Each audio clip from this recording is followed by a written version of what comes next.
Well, King Charles was left in tears over concern for Prince Andrew's mental health. That's according to a new book on the royal family's feuds and scandals. Yes, Omid Scobie's book, Endgame, will be released in its entirety on Tuesday in what's being described as a penetrating investigation.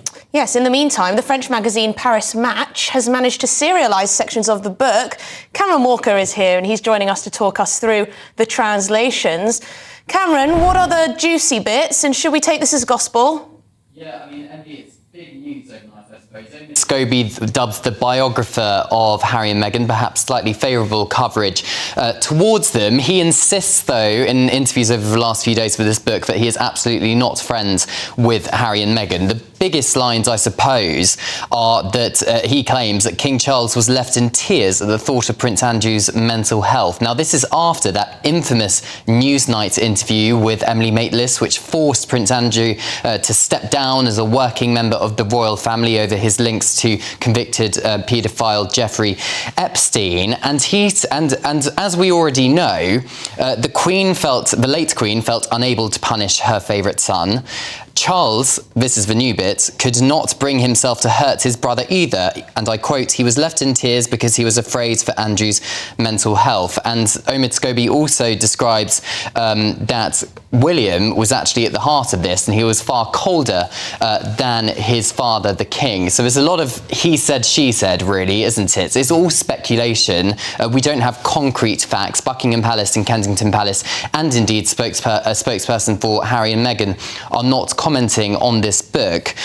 But I think with all these royal biographies, you have to take them with a bit of a pinch of salt. There's several royal biographies that have been released over the last few years. All seem to favour a particular side, either Team Royal Family or Team Harry and Meghan. And there's clearly been hurt on both sides. But we're in the run-up to Christmas now, and we're seeing article after article after will Harry and Meghan attend Sandringham for Christmas, for example. The Sunday Times last week was saying that they would be happy to receive an invite from King Charles for a Sandringham Christmas.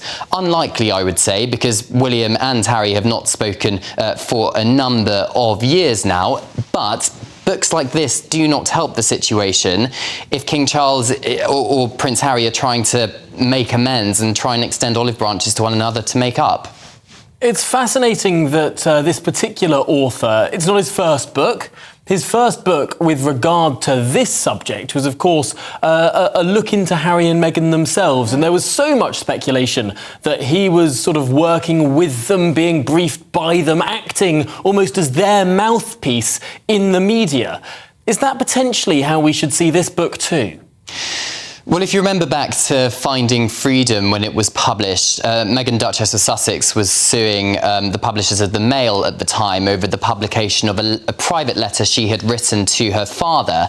Now, she insisted that she did not collaborate on Finding Freedom. That's Omid Scobie's first book. But later, she apologised to the court for forgetting that she briefed an aide, which was her communications secretary at the time, Jason Knauf, to brief Omid Scobie and his co-author on this book. So if you take that as kind of what could happen, then I think we can safely assume that Omid has incredibly good sources for this book. However, of course, they're going to be sources which are perhaps pro Harry and Meghan. However, he's definitely spoken to people on both sides, because we have some other claims in this as well, including that it was actually Princess Anne, the King's sister, who persuaded King Charles to kick Harry and Meghan out of Frogmore Cottage following the publication of Spare. So there's clearly a lot of allegations here, but none of which are being confirmed or denied by Buckingham Palace or Kensington Palace.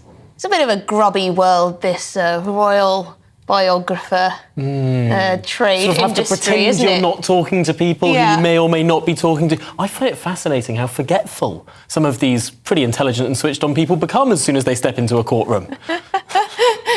Well, yes, indeed. But the thing is, Meghan's trying to very much make a new career. Well, boost her career, is she not, in Hollywood as well? What's the latest on that, Cameron, if you've got time? Yeah, I mean, we've seen a lot of Meghan Markle recently on red carpets or attending various sporting events, both in the United States and Canada. I think it was a Daily Mail commentator was saying this week that she seems to be very much loving the cameras at the moment, and perhaps this is the strategy which she's been advised to take from her new agents in Hollywood, WME, trying to get her back into the Hollywood circuit. But if you notice, it's a lot of attending events as a guest rather than making a mark herself. So, for example, she accompanied Prince Harry to the launch of the 2025 Invictus Games last week.